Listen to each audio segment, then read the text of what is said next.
The answer is control.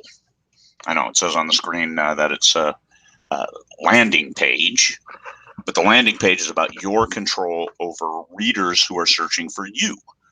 So you want to develop a landing page, a place where readers can go if they like your stuff, and then they can follow you, because it's really hard to find each reader, every reader, day in, day out, reaching out, advertising, promoting, doing all that stuff.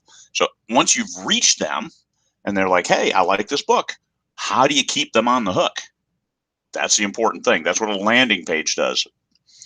You can go super ultra cheap and just point them to your Amazon landing page, which is kind of cool. There's benefits to that because you can send them there. They can follow you on Amazon, and then every time you have a new release, Amazon will send them a note. And deliverability from Amazon emails is about 100%. People get those emails saying, yes, here's a new book by somebody you follow. And that's cool, but you have zero control. You have no idea how many people are following you. You have no idea that the email even went out unless you follow yourself on a separate email than what you're registered under, and then you may see a notice.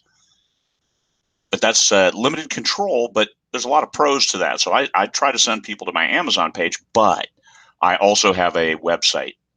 Excuse me, a lot of yucky stuff this morning.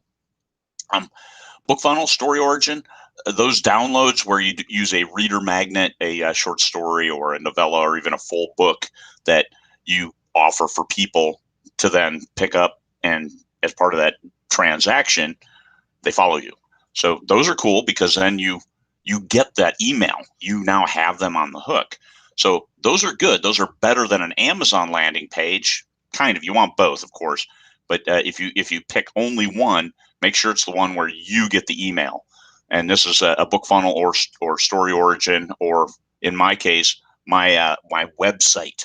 I have a special hidden page that I advertise and I try to send people to that offers a free book. It has a great listing, has a great blurb, and people go there. So yes, it adds one click, but this is a nice sales page. And hey, you get this free book. No, you can unsubscribe anytime you want. Thank you.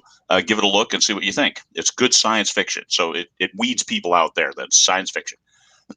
And they click, there they are. They get the free book, downloads via BookFunnel to any of their reading devices, and then moves on. And I've got their email, and it's my website. So that's control, 100% control. Facebook page is another way, but Facebook, we've all seen that you could lose your account, or people aren't on Facebook, or for whatever reason. It's better than nothing, which is your alternative, and it's generally free. If you don't pay for the product, you are the product. So understand that Facebook is producting you if you don't ever pay anything for it. Even if you pay a lot, like I do, through ads and stuff, you're still the product. So they're just understand there's cost versus gains. But the most important thing is when you find a reader, you want to keep them on the hook. You got to give them some options. And maybe some people only use Facebook. So you need to have all the options. I offer people all of them. Facebook, here's a BookFunnel. I don't have a landing page on BookFunnel because I have so many other landing pages, whether it's Amazon, whether it's BookBub following, whether it's Facebook or my website. There's all different kinds of ways that they follow me. I even have a Patreon page. So if they want to throw me a few nickels each month, they have exclusive access to content and me, things like that.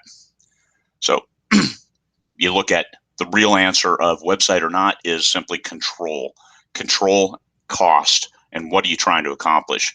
Let me see if I get you want the most control, and that's your website. However, websites come at a cost. You have the initial setup cost and usually recurring cost. A free website is usually trash.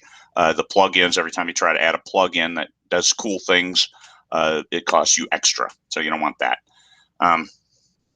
Amazon is completely free. There's no cost, but you have zero control. Facebook, it's a hit or miss whether that's going to be a good place to keep your followers, because also when you post on Facebook, they don't necessarily show it to everybody. So once again, you're tossing in a little bit of control. But if you could do a number of those so the reader can select, because it's all about the reader. How do you keep them on board? But how do you make them feel welcome as well?